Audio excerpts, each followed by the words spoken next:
అందరూ కూడా ఆమోదయోగంగా ఉండేటువంటి రాజధాని కట్టి తీరతాం, ఎన్ని విమర్శలు వచ్చినా ఎన్ని అటాకులు వచ్చినా కానీ చెప్తా ఉన్నా. ఓకే, వివేక్ బాబు గారు రియాక్ట్ అవ్వండి. ఇప్పుడు ఇందాక వైసీపీ ప్రతినిధి గారు రెండు మాటలు అన్నారు.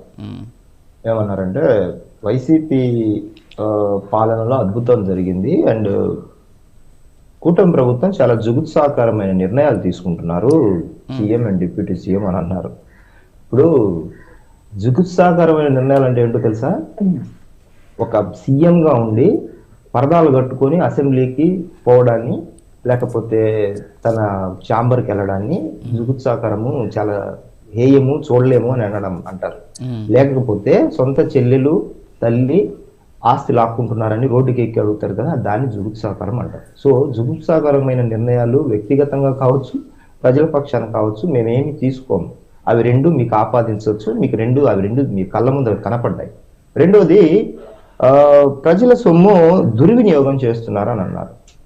ప్రజల సొమ్ము దుర్వినియోగం చేయడానికి ఇందాకనే చెప్పాను, ఇప్పుడు దాదాపు 2000 కోట్ల డబ్బులు ఊరికనే అప్పనంగా చెత్తను తొలగించడానికి నానా రకాలైన 5 ఏళ్ల పాటు ధ్వంసం చేసిన తిరిగి టెండర్లు పిలిపించి తిరిగి ఆ స్టీలు, ఇసుక అన్ని నిర్మాణాలకు అదనంగా 2000 కోట్ల రూపాయలు జనం డబ్బులు అనవసరంగా పెడుతున్నాం.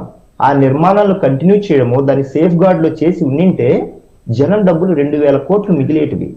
ఇక దుర్వినియోగం గురించి మన సాక్షి మీడియాకి ఇచ్చిన డబ్బుల గురించి మాట్లాడితే సంవత్సరానికి 1400 కోట్ల రూపాయలు కేవలం ఈ పేపర్లకి ఇచ్చిన డబ్బులకు, సంవత్సరానికి చెప్పిన డబ్బులు ఇవన్నీ. ఇక 5 ఏళ్ళకి ఎంత అవుతుందో వేసుకోండి. మీకు మీ వాలంటీర్లకు, మీ పార్టీ కోసం పనిచేయడానికి పెట్టిన డబ్బులు అన్ని కలిపి చెప్పాను. సో దుర్వినియోగం గురించి సర్వే రాళ్ల మీద వేసుకున్న బొమ్మలకు 750 కోట్లు, ఇలాగా నేను చెప్పుకుంటూ పోతే చాలా పెద్ద లిస్ట్ అవుతుంది. దుర్వినియోగం అనే సబ్జెక్ట్ మాత్రం వైసీపీ వాళ్ళు ఎట్టి పరిస్థితుల్లో మాట్లాడే రైట్ ఉండదు. రెండోది వచ్చేసి, కాంగ్రెస్ ప్రతినిధి ఇంతకుముందు వేరే చోట నన్ను ఉచ్చపోయిస్తానని అన్నాడు. అందుకే ఆయన పేరు ఆ రోజు నుంచి నన్ను మహేష్ బాబు, జూనియర్ మహేష్ బాబు అని ఆయన ముద్దుగా పేరు పెట్టుకున్నాను లేండి. ఒకటి ఆయన చెప్పేది ఏంటంటే, బిల్డింగ్లు ఎక్కడెక్కడ ఎంతెంత కట్టారు, ఏం నష్టపోయారు, రైతులు ఎంత చేశారు, ఏం చేశారు, ఆ వివరాలు కూడా చెప్పమన్నారు. ఆయన ఏం చదువుకున్నాడో నాకు తెలియదు, చదువుకున్నాడని అనుకుంటా. దీన్ని సిఆర్డిఏ వెబ్సైట్ అంటారు. ఈ సిఆర్డిఏ వెబ్సైట్ లో స్క్రాల్ చేస్తే ల్యాండ్ పూలింగ్ ఎంత, తర్వాత ప్లాట్ రిజిస్ట్రేషన్లు ఏంటి, తర్వాత ల్యాండ్ అక్విజిషన్ ఏంటి, ఎవ్రీథింగ్ అనమాట. ఇప్పుడు నేను అదంతా చెప్పుకుంటూ పోవచ్చు, లేకపోతే ఏమేమి అభివృద్ధి చేశారనేది ఒక్కొక్క టాపిక్ చెప్పుకుంటూ వస్తే కనీసం గంట పడుతుంది. కాబట్టి ఆయనకు వస్తే, చదువు వస్తే కొంచెము ఇవన్నీ వెబ్సైట్ లోనే అన్ని ఏమేమి డబ్బులు పెట్టాము, ఎక్కడెక్కడ ఏ ఎకరాలు తీసుకున్నాము, ఎంత డెవలప్ జరిగింది, ఎంత చేస్తున్నాము, ఏమేమి టెండర్లు పిలిచాము, ఎవ్రీథింగ్ వెబ్సైట్ లో ఉంటాయి. లేదా అంశాల వారీగా పెడుతున్నామంటే ఒక్కొక్క సబ్జెక్టు, హైకోర్టు గురించి చెప్పుకుందామంటే ఒకటి, ఓఆర్ఆర్ గురించి చెప్పుకుందామంటే ఒకటి, జాతీయ కేంద్ర సంస్థలు ఏమేమి పెట్టుకుంటాం, ఐటీకి సంబంధించి అన్ని ఒక్కొక్క గంట పడుతుంది చెప్పుకుందామంటే చెప్పుకుందాం.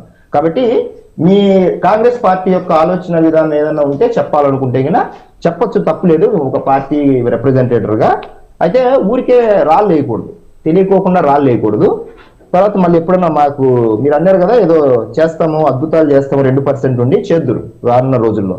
సో అమరావతికి సంబంధించినంత వరకు గత 5 ఏళ్ల వైసీపీ పాలన, కూటమి గవర్నమెంట్ గురించి మాట్లాడే ఇసుమంతా అంటే లేక ఒక 1 పైసా రైట్ కూడా లేదు వాళ్ళకి.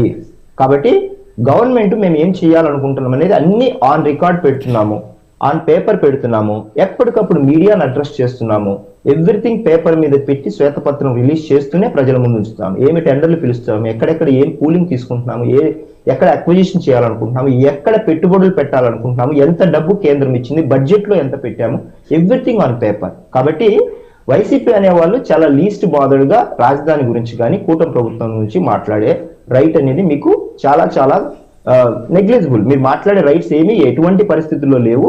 మీరు గత 5 ఏళ్ల పాటు ఏం చేశారు రాజధానికి అనేది ఒకసారి పేపర్లు లేకపోతే వెనక్కి వెళ్ళి ఒకసారి వీడియోస్ క్లిప్పింగ్ కావాలంటే పంపిస్తాము. మీరు చేసిన అరాచకాలకు సంబంధించిన, మీరు చేసిన దోపిడీకి సంబంధించినది, మీరు ఒక ఇటుక కూడా వేయకోకుండా ఈరోజు మళ్ళీ రాజధాని గురించి ముసలి కన్నీళ్ళు 2019లో కూడా ఇలాగే చెప్పారు, రాజధాని ఇక్కడ నుంచి తరలించేస్తారంటే ఇదిగో నా ఇల్లు ఇక్కడే ఉంది, జగన్మోహన్ రెడ్డి గారు ఇక్కడే ఇల్లు కట్టుకున్నారు అని మీ వాళ్ళందరూ లైన్ గా వచ్చి చెప్పారు. అప్పుడు జనం నమ్మారు నిజమేనేమో అని. కాబట్టి అలా నమ్మి ఓట్లు వేసిన తర్వాత వెంటనే రాగానే ఇంకా ఒక రాజధానికి సంబంధించిన ఏర్పాటు చేసిన కమిటీకి సంబంధించిన రిపోర్ట్ రాకుండా రేపు రిపోర్ట్ కమిటీ వస్తుందనగా ఈ రోజు 3 రాజధానుల అంశం అంటూ సెప్టెంబర్ నెలలో 2019లో అసెంబ్లీ వేదికగా చెప్పారు మీరు. రేపు రిపోర్ట్ వస్తుందనగా. సో 3 రాజధానుల అంశాన్ని మీరు ముందు తెర మీదకి తెచ్చిన తర్వాత కమిటీ రిపోర్ట్ దానికి అనుగుణంగా ఇవ్వాల్సి వచ్చింది, లేకపోతే ఆ కమిటీ రిపోర్ట్ వేరేగా ఉండేది. మీ నాయకుడికి సంబంధించినంత ఆలోచనలు ప్రజల మీద రుద్దాలని ట్రై చేశారు, ప్రజల్ని ఇన్ఫ్లుయెన్స్ చేయాలని 3 రాజధానుల పేరు తెచ్చి హైకోర్టుకు సంబంధించిన కర్నూలు పోయింది, కర్నూలు అవ్వలేదు, వైజాగ్ అవ్వలేదు, చివరికి మిగిలిండేది అమరావతి. సంబంధించినవన్నీ లైన్ బై లైన్ చేస్తాము. ఇందాక ఇంకో మాట కూడా అన్నారు, 10 seconds అయిపోతుంది. మీకు ఎందుకు అంత పెద్ద ఇన్వెస్ట్మెంట్స్ అంత ఆ రేంజ్ లో హ్యూజ్ గా ఎందుకు చేస్తున్నారు అని అన్నారు ఇందాక జూనియర్ మహేష్ బాబు గారు. ఎందుకు అంత హ్యూజ్ ఇన్వెస్ట్మెంట్ అంటే మేమేం హ్యూజ్ ఇన్వెస్ట్మెంట్లు అంతా ఒకేసారి చేయట్లేదు, స్టెప్ బై స్టెప్ చేసుకుంటున్నాను. 5,000 కోట్లు 10,000 కోట్లు హ్యూజ్ ఇన్వెస్ట్మెంట్ 10 లక్షల కోట్ల పెట్టుబడులు ఎలా వస్తాయి, అంత పెట్టడం ఎందుకు అంటున్నాను. మేము అంతంత పెట్టట్లేదు చెప్తున్నాను. నన్ను మహేష్ బాబుతో కంపేర్ చేశాడు, చాలా సంతోషం సార్. నాకు favourite junior Mahesh Babu feel అవ్వద్దు, జూనియర్